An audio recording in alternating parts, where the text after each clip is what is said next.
Simultaneous elections.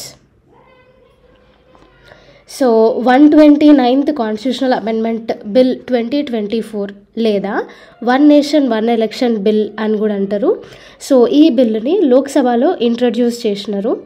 So simultaneous elections అంటే parliament elections ఇంకా అన్ని స్టేట్ లెజిస్లేటివ్ అసెంబ్లీ ఎలక్షన్స్ ఒకే time పీరియడ్లో జరిగితే దానినే సైమల్టేనియస్ ఎలక్షన్స్ అని అంటారు.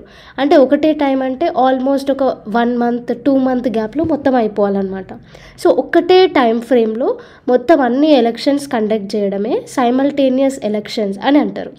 సో ఒకే టైం పీరియడ్లో జరిగితే దాన్ని సైమల్టేనియస్ ఎలక్షన్స్ అని అంటారు or one nation one election.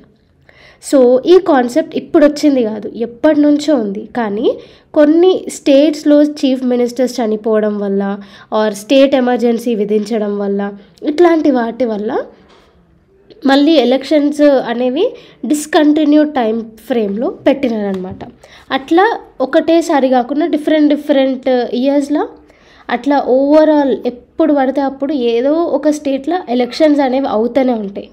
So కానీ 1951 to 1952 మళ్ళీ 1957 1962 1967 ఈ ఇయర్స్లో సైమల్టేనియస్ ఎలక్షన్స్ అనేవే పెట్టినారు. సో ఈ 129th కాన్స్టిట్యూషనల్ అమెండ్మెంట్ బిల్ కింద కొన్ని ఆర్టికల్స్లో మార్పులు చేసినారు అనమాట. సో ఈ సైమల్టేనియస్ ఎలక్షన్స్ పెట్టాలి అంటే ఫస్ట్ థింగ్ ఆర్టికల్ 82A కింద 82A చేంజ్ చేసిరనమాట. ఇదేంటి అంటే ఈ ఆర్టికల్ కింద లోక్సభ ఎలక్షన్స్ ఇంకా స్టేట్ లెజిస్లేటివ్ అసెంబ్లీ ఎలక్షన్స్ సైమల్టేనియస్గా పెడతారు. అది ఆర్టికల్ 82A చెప్తుంది. Next state legislative assembly term Lok Sabha term end అవ్వడంతోనే అయిపోతుంది అనేసి ఈ ఆర్టికల్ చెప్తుంది. Next article 83. సో దీన్ని కూడా చేంజ్ చేసారు. ఈ ఆర్టికల్లో unexpired term, mid term, general elections term, ఈ 3 టర్మ్స్ ఇట్లాంటి టర్మ్స్ని డిఫైన్ చేసారు అనమాట. సో దట్ ఒకవేళ సైమల్టేనియస్ ఎలక్షన్స్ పెడితే ఫ్యూచర్లో ఇట్లాంటి అంటే సడన్గా చీఫ్ మినిస్టర్ చచ్చిపోవడం, స్టేట్ ఎమర్జెన్సీ విధించడం ఇట్లాంటివి అయినప్పుడు ఈ టర్మ్స్ యూజ్ చేసుకొని వాళ్ళు ఏం చేయాలో ఫర్దర్ స్టెప్స్ తీసుకోవచ్చు అనమాట. సో అందుకు ఆర్టికల్ 83లో ఈ mid term, unexpired term, general elections term ఇవన్నీ డిఫైన్ చేసినారు. నెక్స్ట్ అమెండ్ చేసే ఆర్టికల్ 172.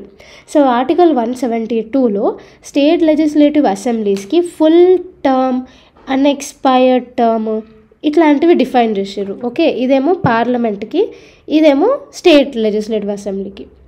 Next article 327. సో ఈ 327 ఆర్టికల్లో స్టేట్ లెజిస్లేటివ్ ఎలక్షన్స్కి ప్రావిజన్స్ చేసే పవర్ పార్లమెంట్కి ఉంటుంది అనేసి చెప్పినారు. సో ఒకవేళ ఈ one nation one election bill అనేది ఇంప్లిమెంట్ అయితే ఈ ఆర్టికల్స్లో చేంజెస్ అనేవి వస్తాయి. నెక్స్ట్ సో ఈ సైమల్టేనియస్ ఎలక్షన్స్ని రికమెండ్ చేసింది లా కమిషన్ ఆఫ్ ఇండియా 1999లో 178th రిపోర్ట్లో రికమెండ్ చేసినారు. Next parliamentary standing committee report 2015, ఇంకా national commission to review the working of constitution 2002, ఇంకా వర్కింగ్ పేపర్ ఆఫ్ నీతి ఆయోగ్ 2017. ఇవి కొన్ని ఫేమస్ రికమెండెడ్ బాడీస్ అనమాట.